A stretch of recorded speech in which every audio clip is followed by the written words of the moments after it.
Hey my friends, welcome back to TTBurger Game Reviews. I'm your host Tony. We're back as we continue with my WWF and WWE Smackdown series review here, talking about the Smackdown games released on the PlayStation and PlayStation 2 exclusively. I know there are more Smackdown vs. Raw games that I haven't talked about yet. We're going to talk about, for this episode, for the 5 main Smackdown games here. This is episode 291, part 2 of 5 parts here.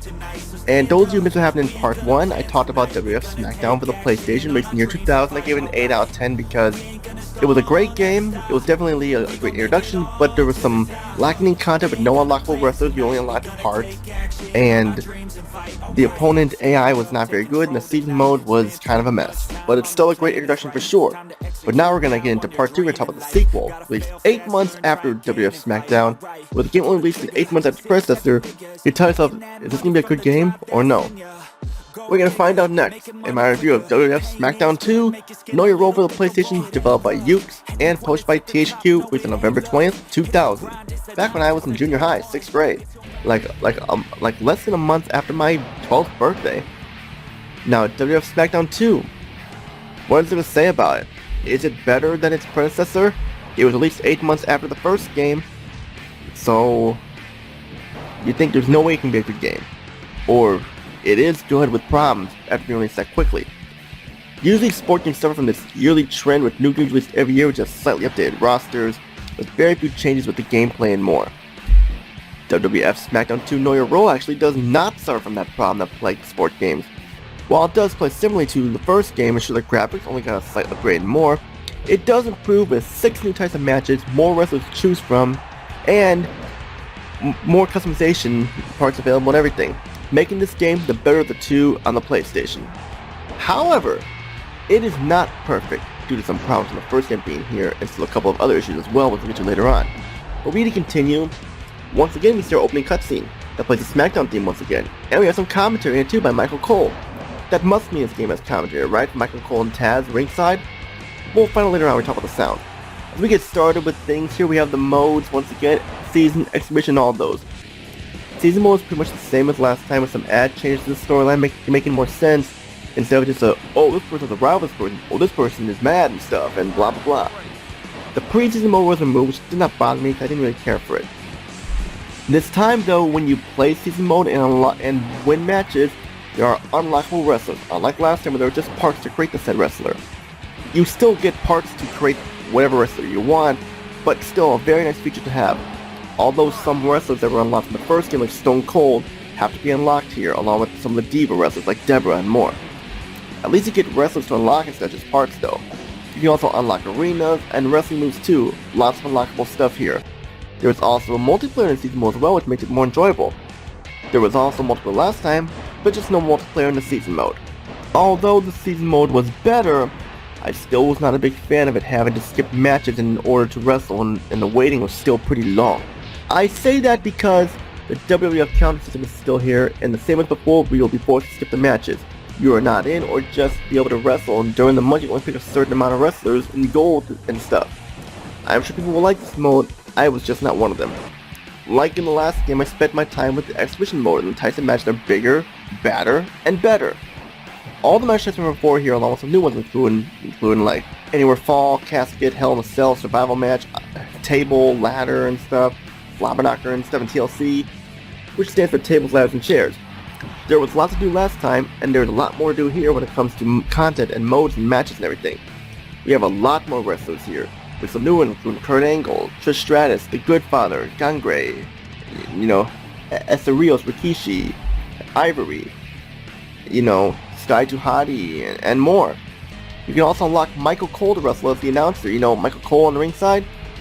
However though, wrestlers such as Ken Shamrock, Jeff Jarrett, Goldust, Earl Hebner, and The Big Show will still be in the game, but were removed for unknown reasons.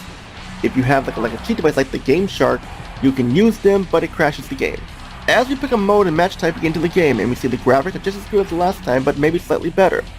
The wrestler models have so much detail to them in this game, it almost feels like a PlayStation 2 game with no dips in the frame rate at all. The wrestler models even have facial animations too. The entrances are the same as last time, nothing to talk about here, it worked fine last time, it works fine here.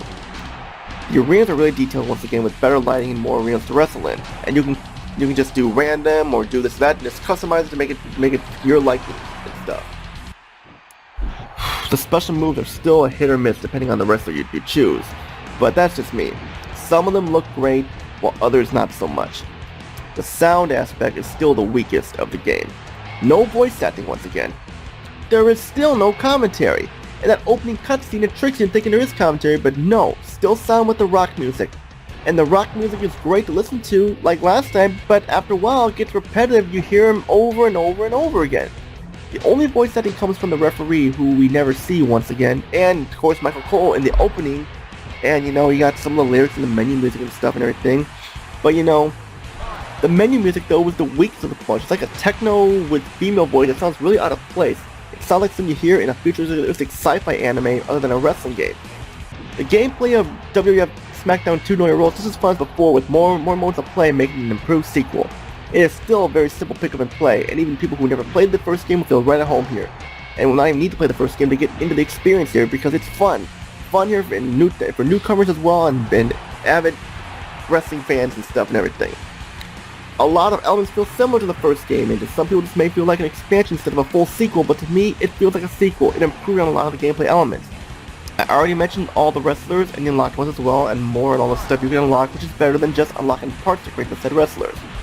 The controls are exactly the same as last time, with the smoothness maybe a little smoother, but you will not notice that much differences in it at all.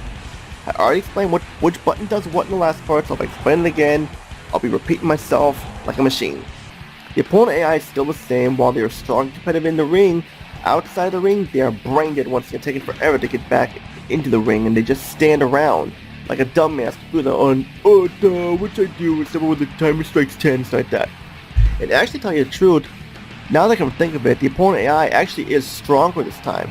There are times where you will lose some matches here and stuff like that if you're not careful. Like when it's like the triple threat and stuff like that, and you got like other people trying to cypher and pin them. It can get very, very complicated and difficult. Well, in a good way, of course. Like it'll test you. It'll test how fast you are, and it'll test how good you are at the game. The creator wrestler is back once again. You can unlock parts of creator wrestlers before, like you can create a dinosaur again, or a robot, the THQ man, Jason Voorhees, or you can just like create just like a awkward looking machine like wrestlers like that. The customization for the matches are here once again, with the arenas and the rings and more. There are a lot of new match types, like I said before, and some of them I'm not a fan of. Still not a fan to this day, like table and ladder matches and stuff in TLC.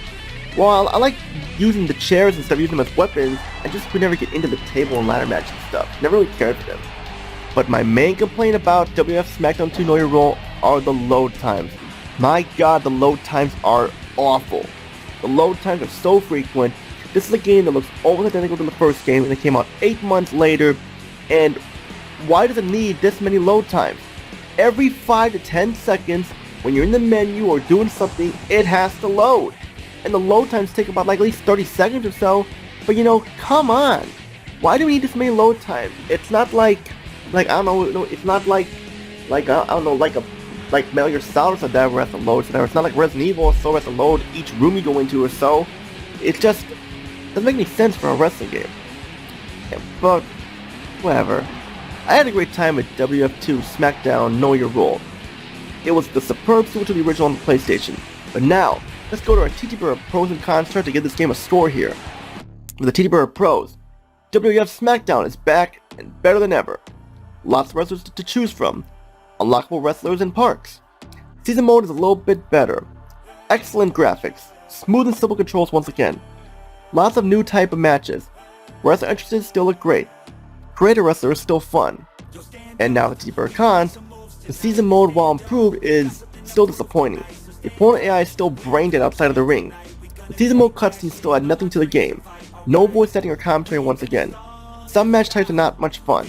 Frequent load times throughout the game, and yeah. But that's pretty much all the negatives I have about it though. Which leads with this score here, with the TTBurger pros and cons, we give this game a 9 out of 10. It's a superb sequel for sure. And when it comes to wrestling games on the PS1 for Smackdown wise, this is the one I recommend the most. This one is pretty good too, so I choose them both. Pick them both up, they're both good. But we're not done yet though. We only got 2 games out of 5 games done. Next up we're going to go to part 3, we're going to take a look at the first WWF Smackdown game on the PlayStation 2, once again by Ukes and THQ, called WWF Smackdown, Just Bring It. We're at the next-gen consoles here. How does it fare? Find out in the next part. All I gotta say is Tony, peace out, have a good day, and see you all when we take a look at WWF Smackdown, Just Bring It. Or WWF Smackdown 3, Just Bring It, whatever you want to call it. Take care, everybody.